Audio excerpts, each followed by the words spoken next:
Merci Solène de venir nous présenter ton travail. Je te laisse te présenter et puis présenter. Ouais. Donc, je m'appelle Solène Spire, je suis pédopsychiatre actuellement encore en post-internat à Caen. Aujourd'hui, je vais vous présenter mon travail de master qui a été fait l'année dernière, qui portait donc qui était une étude qualitative auprès des adolescents et de leurs parents sur les représentations du rôle des automutilations à l'adolescence. Alors, tout d'abord, la définition des automutilations. Donc, les automutilations sont définies comme la destruction directe et délibérée d'une partie de son propre tissu corporel, socialement désapprouvé, et cela en l'absence d'intention de mourir. Sur le plan épidémio, je n'ai pas recherché, mais j'avais retenu 14 à 18% de la population communautaire des adolescents. Donc, en tout cas, c'était un chiffre pour dire qu'il y a beaucoup de scarification chez les adolescents. Et les adolescents, pour expliquer, dans la littérature, ce qu'on retrouve, c'est que pour expliquer leurs gestes, ils évoquent fréquemment la libération d'une tension interne, la reprise du contrôle de soi ou la validation d'une douleur psychique. Les scarifications peuvent évoluer vers des tentatives de suicide, dont elles peuvent être parfois difficiles à distinguer, et c'est pour ça que c'est d'autant plus important de se questionner sur ce sujet. Et dans la littérature, il y avait quelques études sur la compréhension des parents, et donc ils insistaient surtout sur les difficultés de communication entre les parents et les adolescents. Il y avait des parents qui se disaient en souffrance face à un adolescent qui ne comprenait pas. Les mères rapportaient le sentiment de ne pas être de bonnes mères, le sentiment de solitude, de rejet, la difficulté à devoir garder une distance émotionnelle, d'exercer leur rôle de mère avec prudence. Voilà, et donc ça c'était les principales choses qu'on retrouvait dans la littérature pour les parents. Et donc l'objectif de notre travail, ça a été d'explorer le rôle des scarifications sur les modalités de la relation parent-adolescent.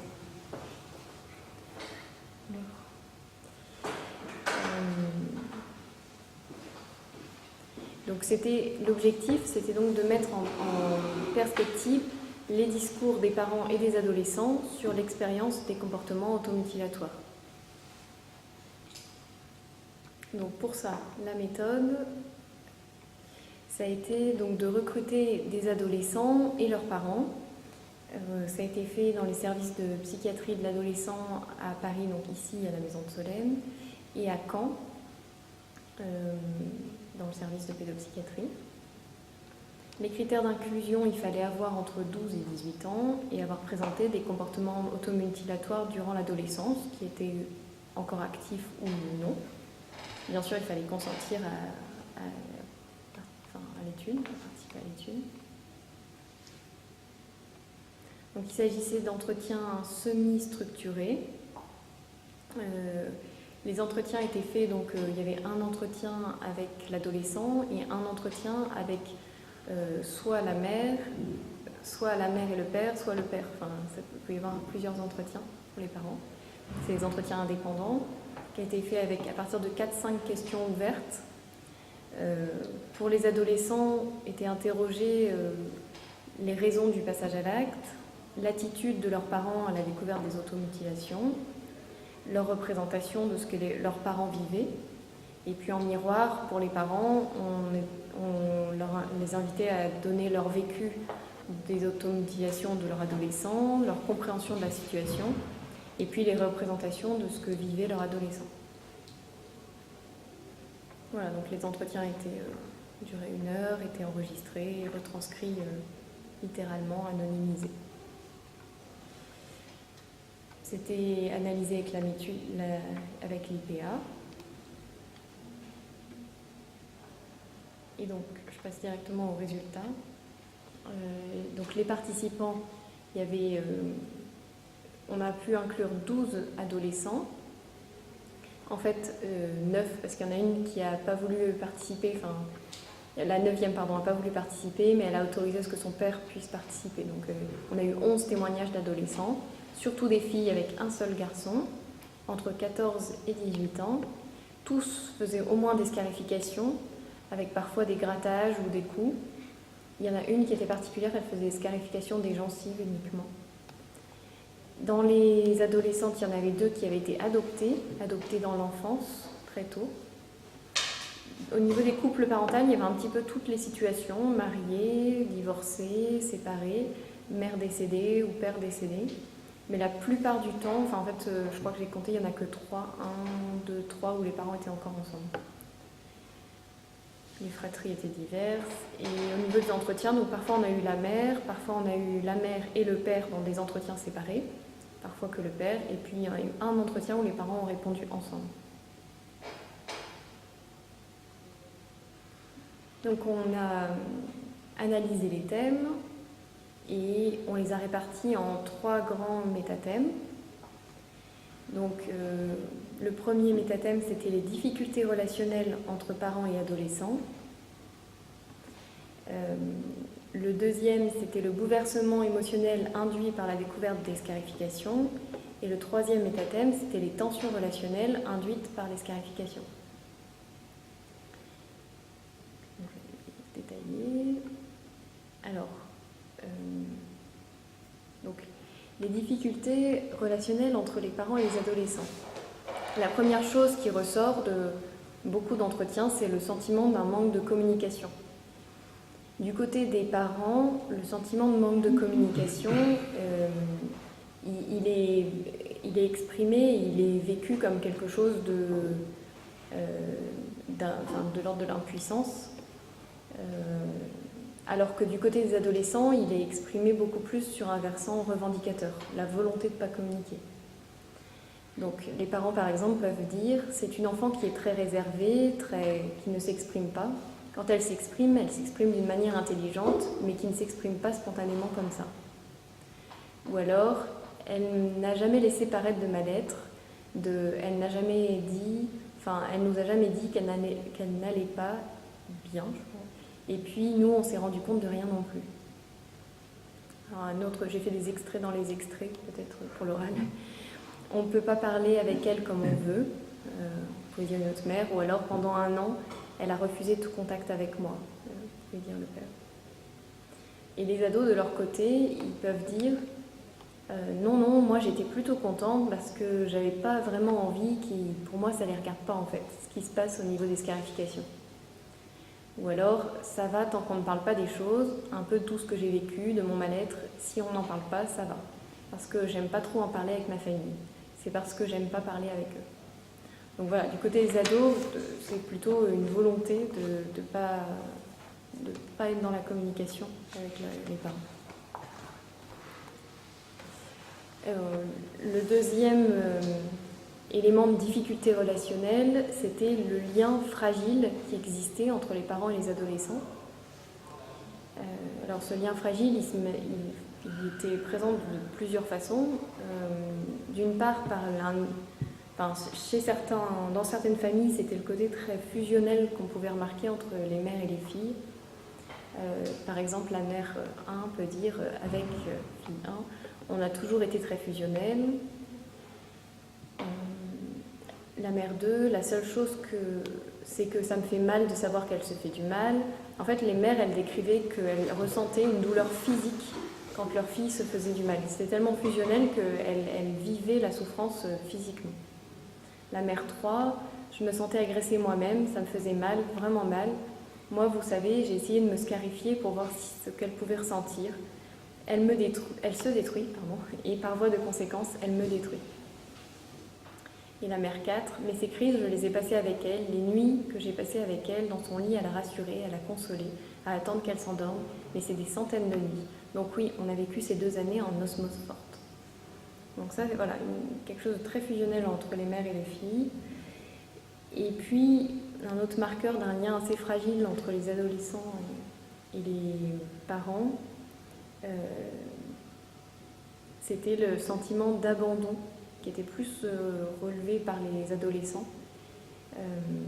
là, on a 2 adolescents qui peuvent dire, donc la première, elle dit « Je ne savais même pas si elle allait revenir d'ailleurs ». C'était après une dispute entre mère et fille, où la mère était partie de la maison et la fille doutait que sa mère puisse revenir. Et puis le garçon qui disait « Après, il y a ma famille qui s'en fout de moi, je leur sers un peu de souffre-douleur. Je suis là pour les soulager, les apaiser. Ils ont besoin de moi que pour les aider. Sinon, ils ne m'aiment pas, ils me détestent, je ne sais pas. Ça vient comme ça, peut-être, c'est bizarre. » Donc on sent des difficultés relationnelles qui préexistaient, qui existaient en tout cas autour de ces familles où les adolescents se scarifient. Après, le troisième marqueur de la difficulté relationnelle entre les parents et les adolescents, c'était la confiance et les reproches. Surtout la confiance, donc les difficultés à faire confiance. Alors là, l'exemple du duo mère-fille 3, la fille 3, elle peut dire « C'est juste que l'ado, il est borné et qu'il veut de l'aide de personne parce qu'il a confiance en personne. Les gens n'avaient plus confiance en moi. Du coup, c'est plus dur de faire confiance après. » La mère 3 qui répond « Je ne suis plus dans une relation de confiance avec elle. » On peut lire aussi celui de la fille 10 qui dit « Je voulais qu'elle soit plus protectrice. Après, avec ma mère, ça a toujours été compliqué, donc c'est une partie de mes problèmes. Mais je ne sais pas, je voulais qu'on me dise d'arrêter et je ne sais pas qu'elle fasse signe d'un signe maternel ou quoi. » Donc voilà pour le premier métathème. Et là on arrive au deuxième, et c'est là où je me suis posé des questions. Alors j'ai oublié de dire que c'est Jonathan Lachelle qui m'a supervisé pour ce travail. Et du coup, en relisant le travail là pour aujourd'hui, 1 an plus tard, je me suis aperçue que le premier métathème, on avait vraiment mis en lien les ressentis des parents et des ados. Que le troisième métathème, on avait aussi beaucoup mis en lien les pensées des ados, les paroles des ados et des adultes, mais que le deuxième, celui du milieu, on a surtout les représentations des parents. C'était le bouleversement émotionnel induit par les scarifications, c'était très très riche et très présent dans les discours des parents, donc on ne pouvait pas ne pas l'inclure, mais c'est vrai que en le relisant, je me suis dit c'est dommage de ne pas l'avoir mis en miroir avec ce qui se passait pour les adolescents au niveau émotionnel. Mais c'était difficile à voir parce qu'il y avait de fait peu d'expression chez les adolescents d'émotions. D'une part parce que ceux qui s'automutilaient encore, dans les adolescents qui faisaient encore les scarifications actives, ils avaient très peu d'élaboration. Et donc du coup, c'était des entretiens qui étaient quand même souvent assez peu riches, et surtout très peu d'émotions présentes dedans. Et les adolescents qui avaient un peu plus mis à distance les scarifications, soit dans le temps, soit parce que ça faisait très longtemps qu'ils le faisaient, ils le faisaient encore, mais depuis très longtemps, avaient une meilleure capacité d'élaboration et avaient un peu plus d'émotions dites. Mais voilà, je me suis demandé si on aurait pu mettre une absence d'émotions retrouvées en miroir de l'extrême, par contre, présence émotionnelle chez les parents. Ils sont trop les parents, c'est ça ? Ils réagissent énormément en tout cas. Alors que l'adolescent, lui, il en exprime peu. Alors, je te laisse présenter et puis on en discute après. Donc voilà, donc chez les parents, ce qui était d'abord quasiment unanime dans tous les entretiens, c'était l'expérience d'une violence extrême. Pour les parents, je fais des lapsus, c'était extrêmement violent de voir leurs adolescents se mutiler. Ils parlent pas de choc, mais si un bouleversement, parce que moi je ne pensais pas qu'on puisse arriver à des souffrances telles chez des jeunes. Donc c'est vrai que la souffrance est vraiment profonde, quoi. Quand on ne comprend pas, on est confronté à la violence, et quand on ne sait pas pourquoi, c'est une grande violence. Je pense que c'est quelque chose que je n'oublierai jamais. C'était horrible, c'était horrible. J'étais surprise de voir qu'elle pouvait faire des choses pareilles que je pensais inimaginables.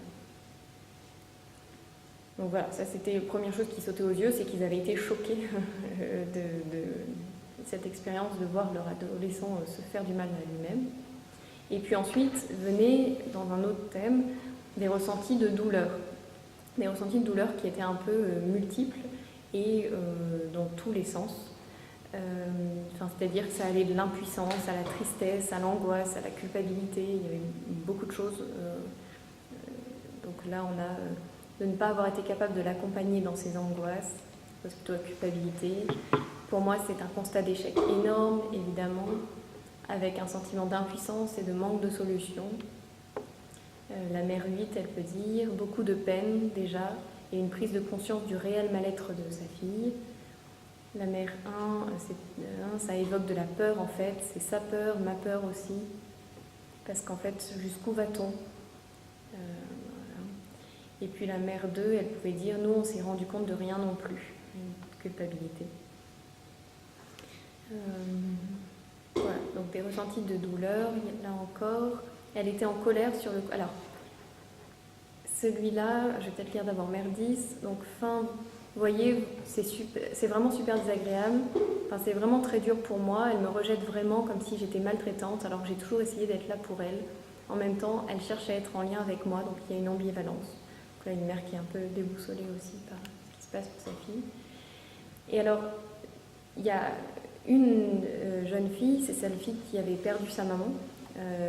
Sa maman était décédée dans un accident, et donc la maman n'a pas pu témoigner de fait, et elle disait que sa mère était surtout en colère sur le coup. Et ça, c'était intéressant parce que c'est la seule qui parle de colère, et c'est l'adolescente du coup qui se souvient que sa mère était en colère, mais les adultes, les parents n'ont jamais exprimé de colère envers l'adolescent dans ce que j'avais retrouvé. Par contre, et c'est le troisième thème, il y avait de la colère, mais la colère, elle était toujours présente envers des tiers. C'est-à-dire qu'il y avait de la colère envers les institutions scolaires, envers les institutions soignantes. Il y avait beaucoup de colère, et d'ailleurs elle venait souvent en dernier, en fin d'entretien, quand je disais est-ce que vous avez quelque chose de plus à dire. J'avais pas de questions d'autres, et là il déversait souvent la colère envers les tiers. Donc par exemple, pour mère 8, tout ce que je peux dire, c'est que j'ai pas l'impression que fille 8 ait eu une grande écoute au niveau du collège. À chaque fois, ils ont essayé d'atténuer un peu les choses. Je pense que le collège, enfin au moins l'infirmier, aurait dû prendre appui sur une équipe de psychologues. Et puis la mère 3, elle dit « Puis malheureusement, à ce moment-là, je ne suis pas du tout aidée par le service. Je ne suis pas aidée par le service. Quand j'arrive avec elle, dans l'état où elle est, on me dit « Mais madame, pourquoi vous vous mettez dans cet état-là » Parce que je pleurais. C'est vrai, il ne faut pas s'inquiéter. Hein. Votre fille a la jambe tailladée de haut en bas. Mais pourquoi je me mets dans cet état-là ? J'ai pas du tout été là-bas. Pas du tout, absolument pas. Voilà, donc il y avait beaucoup de colère sur les tiers. Et puis le quatrième thème de ce point-là, c'était le besoin d'explications rationnelles. Donc, les parents montraient beaucoup d'incompréhension pour ce qui se passait pour leurs adolescents et essayaient de mettre du sens autour de ce qui se passait. Et donc cette recherche de sens, elle allait dans plusieurs sens, mais elle pouvait aller vers de la spiritualité, les connaissances scientifiques ou culturelles ou les croyances surnaturelles. Alors, par exemple, là on a... donc ça c'était la mère 1, c'était une situation où la petite sœur avait été malade, donc c'était besoin d'explications rationnelles parce que toute l'attention, enfin elle pensait que c'est parce que la petite sœur avait été malade que la grande s'était mise à aller mal ensuite. La mère 2, elle disait j'ai beaucoup de colère vis-à-vis de ces ados-là. J'ai l'impression qu'ils m'ont privée d'une partie de notre vie avec notre fille. Donc là c'est quand il y avait des harceleurs. La mère 5, elle parlait de décès, des décès des chiens même, puis après de la séparation avec son mari, pour essayer de comprendre. Là, je ne sais plus ce que c'était. Celle-ci, elle était intéressante, c'est la mère 10. Donc la maman me dit « Comment je l'interprète de sa part ? Pour moi, je ne peux pas comprendre ça. Pour moi, ça ne vient pas d'elle, en fait. » Alors, je lui demande d'expliquer, et elle dit « En fait, alors là, on entre dans un domaine qui est assez spécial. » Mais pour moi, ça vient de l'extérieur. C'est quelqu'un qui lui a envoyé cela, en fait. Qu'est-ce qui pourrait lui avoir envoyé ça ? Pour moi, c'est quelqu'un qui pratique le vaudou, la magie noire. Après, la maman développait un peu plus, mais il y avait vraiment ce besoin d'expliquer ce qui se passait pour l'adolescent. Et donc le troisième métathème, c'était les tensions relationnelles induites par les scarifications. Donc avec 3 thèmes dedans. D'abord le mouvement d'indépendance. Alors là, on a cherché à mettre en relation l'incompréhension des parents, qui était souvent rapportée dans les entretiens, avec la volonté de garder le secret des adolescents. Ça, c'est un résultat qui, moi, m'a un petit peu étonnée, parce que j'avais en tête que peut-être les adolescents faisaient ça pour que ça se voit. Or, ils disaient quasiment tous, en tout cas ceux qu'on a interrogés, que c'était dans une volonté c'était pour garder ça personnel, secret, certainement pas pour l'échanger avec d'autres. Et du coup, face à des parents qui ne comprenaient rien et qui essayaient de comprendre, le fait que l'adolescent veuille garder encore plus secret, ça créait une solution, quelque chose d'impossible à solutionner finalement. Alors c'est comme ça que la mère douce, par exemple, peut dire, ça dépasse un petit peu la compréhension. Enfin, c'est assez difficile en fait de comprendre, enfin d'accepter en fait. Et pour les adolescents, donc le fait de ne pas en parler, leur façon de réagir, est-ce que tu te serais attendu à autre chose? L'adolescente répond non, moi j'étais plutôt contente parce que je n'avais pas vraiment envie pour moi ça ne les regarde pas en fait, ce qui se passe au niveau des scarifications. J'aurais vraiment mal supporté qu'ils m'assaillent de questions, puis qu'ils me demandent à voir, ou alors m'interdisent l'accès à tout objet coupant, ce genre de choses. Je pense que c'est pas la bonne méthode. Ils disent c'est un peu intime, quoi, donc j'ai pas forcément envie que ma mère le sache ou quoi. Je crois que j'ai un peu honte, je suis mal à l'aise avec ça. Enfin, d'en parler, tout ça, c'est un peu dur avec ma mère. Voilà, je voudrais continuer dans le secret. Ouais, il y avait donc première tension relationnelle, alors on a appelé ça mouvement d'indépendance ou peut-être d'individualisation, je ne sais pas comment il aurait fallu l'appeler, mais en tout cas une rencontre impossible entre la volonté de l'adolescent et du parent. Après on avait le mouvement de reprise de contrôle, mouvement de reprise des contrôles des adolescents. Les adolescents, quand ils peuvent le dire, c'est le fait de se scarifier, c'est un essai de prendre le contrôle de la situation pour eux.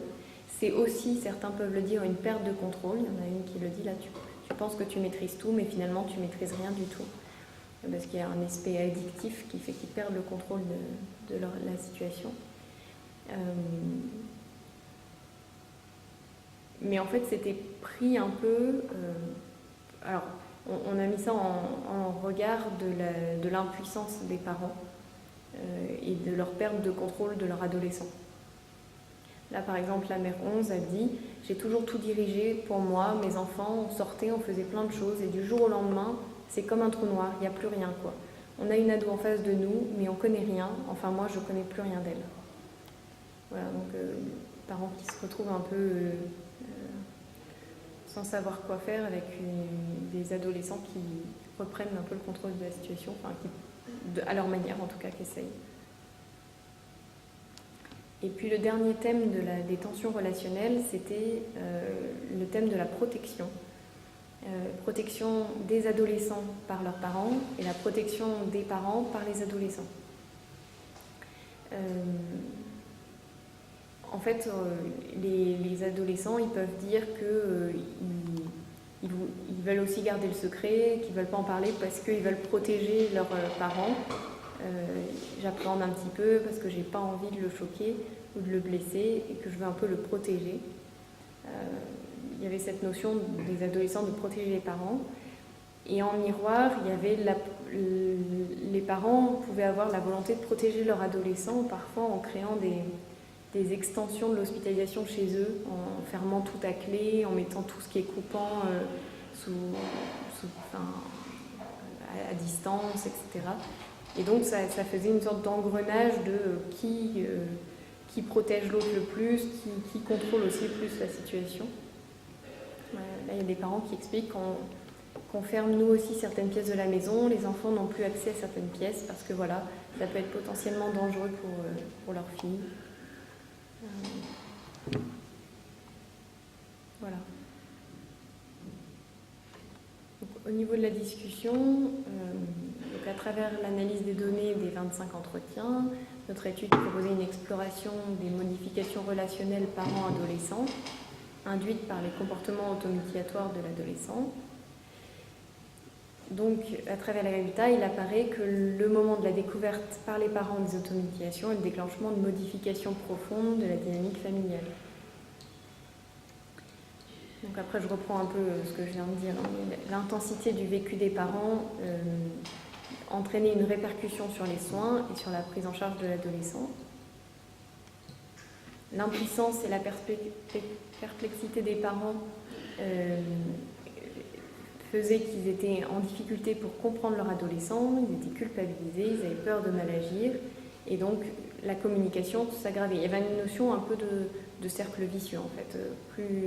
Plus ils essayaient de comprendre, plus l'adolescent se repliait sur lui, moins la communication se faisait. Enfin, c'est ce que ça ressortait en tout cas des entretiens.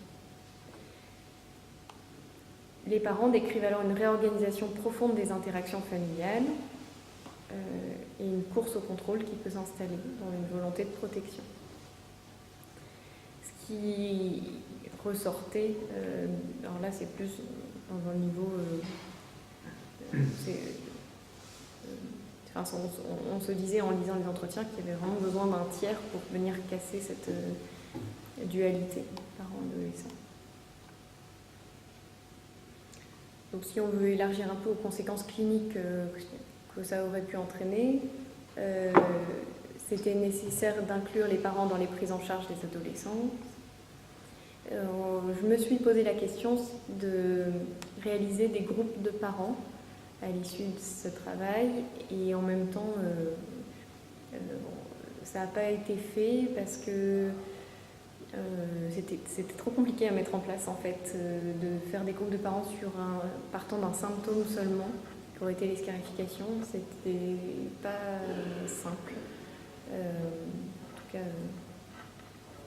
au sein du service, et du coup peut-être plus des groupes de parents incluant tous les adolescents, mais du coup c'est une autre question. Ça a interrogé les thérapies parents-adolescents ou les dispositifs multifamiliaux.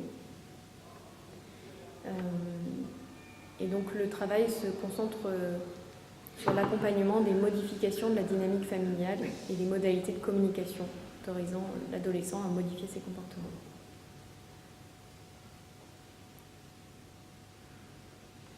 Un autre résultat, c'était ce déplacement de la violence, donc de la colère en tout cas, vers les tiers aidants, qui était intéressant à prendre en compte. Peut-être, alors au niveau des services de soins, peut-être on a l'habitude, mais au niveau scolaire, ils ont peut-être moins l'habitude.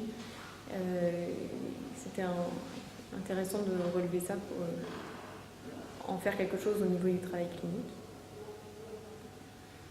Au niveau des limites,